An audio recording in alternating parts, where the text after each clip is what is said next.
ऐसा योद्धा पैदा होगा जो अमर होगा। वो अमीरों और गरीबों की बीच की दीवार गिराएगा। 5 राज्यों में चुनाव सिर पर है। दिवाली का त्योहार आ रहा है, लेकिन फिल्म वालों को एक्शन फिल्मों से मुक्ति नहीं मिल रही। इस हफ्ते लगने वाली 3 फिल्में बड़ी एक्शन पैक्ड फिल्म थी। लियो, गणपत और टाइगर नागेश्वर राव।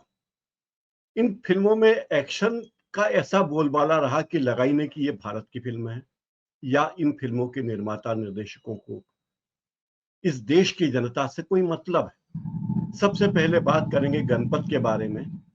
गणपत फिल्म इस हफ्ते रिलीज हुई है। इस फिल्म में अमिताभ बच्चन, टाइगर श्रॉफ, कृति सेनन, जलील खान, गिरीश कुलकर्णी, जियाद बाकरी, रॉब हेरॉक्स जैसे कलाकार हैं। लेखक और निर्देशक विकास बहल हैं और निर्माता है वासु भगनानी, जेकी भगनानी, दीप शिखा देशमुख और विकास बहल। इस फिल्म को क्यों बनाया गया है? लगता है ये फिल्म केवल और केवल टाइगर श्रॉफ के लिए बनाई गई है। पूरी की पूरी नकली फिल्म है। नकली के अलावा कुछ भी नहीं है। समझ में नहीं आता कि ये फिल्म निर्माता ऐसी फिल्में बनाते ही क्यों हैं। ऐसी फिल्में बनाने के पीछे क्या उद्देश्य रहा होगा? काल्पनिक शहर है, 2070 की कहानी है, अमीरों की कहानी है, गरीबों की कहानी है, शिव और गणेश के वैदिक उद्धरण है, थलपति और दलपति की कहानी बताई गई है और हीरो को एक ऐसा सुपर पावर दिखाया गया जो चाहे जो कर लेता है। ये फिल्मों में ही संभव है कि इस धरती पे 2 दुनिया बसा ली जाए और ऐसी बसा ली जाए कि एक बस्ती के लोग दूसरी बस्ती में न जाने पाए। ये इस देश में है। और मजेदार बात यह कि इस फिल्म में जो गरीब लोग हैं वो अंग्रेजों जैसे नजर आते हैं और अमीर हिंदुस्तानियों जैसे। हीरोइन बढ़िया मोटरसाइकिल दंदनाती है। हीरो को कोई काम नहीं है सिवाय बॉक्सिंग करने के या एक्शन करने के, और या फिर उससे मुक्ति मिलती है तो फिर वो नाचने गाने लगता है कि ये फिल्म बनाई गई है केवल और केवल टाइगर श्रॉफ के लिए। अब ये क्यों बनाई गई है, इसके पीछे क्या मकसद रहा होगा, मेरी समझ में नहीं आता।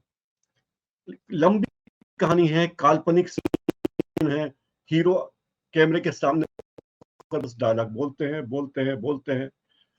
कोई कैमरा जूम इन नहीं होता, जूम आउट नहीं होता। 3 साल पहले गणपत फिल्म को बनाने की घोषणा की गई थी, लेकिन उसके बाद क्या हुआ कुछ कहा नहीं जा सकता। ये एक डायस्टोपियन एक्शन फिल्म है। डायस्टोपियन का मतलब है कि भविष्य की एक ऐसी काल्पनिक दुनिया पर आधारित फिल्म बनाना जिसमें कोई आदर्श समाज नहीं है, सारे संसाधन खत्म हो गए हैं, अमीरी गरीबी है, असमानता की गहरी खाई है, अपराध है, भ्रष्टाचार है और भयंकर गुंडागर्दी है। कानून व्यवस्था नाम की कोई चीज है ही नहीं।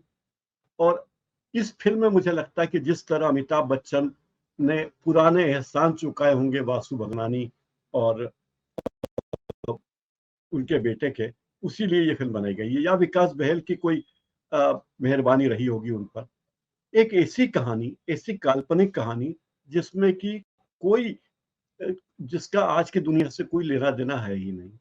और जो कुछ तय होता है फिल्म में वो एक्शन से होता है, बॉक्सिंग से होता है, फाइटिंग से होता है।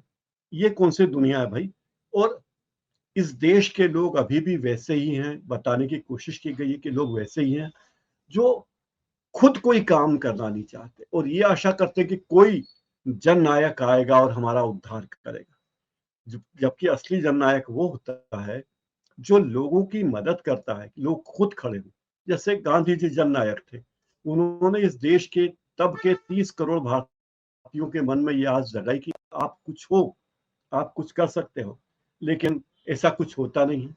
और जो गरीबों की दुनिया है वहां पे दलपति यानी जो अमिताभ बच्चन है वो एक बॉक्सिंग रिंग बना देते और कहते कि लड़ाइयाँ होगी, गरीब आपस में नहीं लड़ेंगे, केवल इसी रिंग में लड़ेंगे। अरे भाई ये क्या बात हुई? कोई तो उसमें तर्क हो, लेकिन ऐसा कोई तस्वीर इस फिल्म में नहीं है। दूसरी तरफ है मालदार लोग जिन्होंने अपना अलग शहर बसा लिया है, वहां पे कोई दूसरा आदमी घुस भी नहीं सकता। अरे भाई डेमोक्रेसी है, क्या वोट देने का अधिकार 2070 में खत्म हो जाएगा? लेकिन है। और दूसरी बात यह है कि अमीर लोगों को किसी बात से कोई मतलब नहीं है और वो इतने गधे टाइप हैं कि एक टाइगर श्रॉफ उन्हें भरमाता है और वो उसकी बातों में आ जाते हैं। मुझे लगता है कि इस फिल्म में टाइगर श्रॉफ के अलावा कृति सेनन फोकट खर्च हुई हैं, अमिताभ बच्चन फोकट खर्च हुए हैं, और इन लोगों को समझ में नहीं आया कि क्यों इन्होंने ये फिल्म की। और ये डायस्टोपियन फिल्म बनाने का प्रयोग करना, कुछ उसमें इमोशन होते, कहानी होती तो कोई बात थी। सब कुछ नकली है फिल्म में, नकली नकली नकली नकली कहानी, नकली सेट, नकली एक्शन। और क्यों बनाई गई, क्या बनाई गई, मुझे तो भाई लगा कि ये फिल्म देखना बिल्कुल दिमाग का दही बना देना है। अगर आप केवल और केवल टाइगर श्रॉफ को पसंद करते हैं, टाइगर श्रॉफ के पीछे दीवाने हैं, तो आप ये फिल्म जरूर देख सकते हैं कि टाइगर श्रॉफ कैसी एक्टिंग करते हैं, कैसी एक्शन करते हैं। और फिल्म के गाने निहायत ही बकवास, फूहड़, घटिया। मेरी राय में ये फिल्म देखना पैसे की बर्बादी है, समय की बर्बादी है। अगर आप टाइगर श्रॉफ के फैन नहीं हैं तो ये फिल्म देखने मत जाइए। अगर आपको केवल बॉक्सिंग में ही शौक है या कुंफू का शौक है तो ये फिल्म आप देखिए, वरना ये फिल्म देखने की जरूरत नहीं है। पैसे की बर्बादी, समय की बर्बादी और दिमाग का दही बना देने वाली कहानी है, मत देखिए।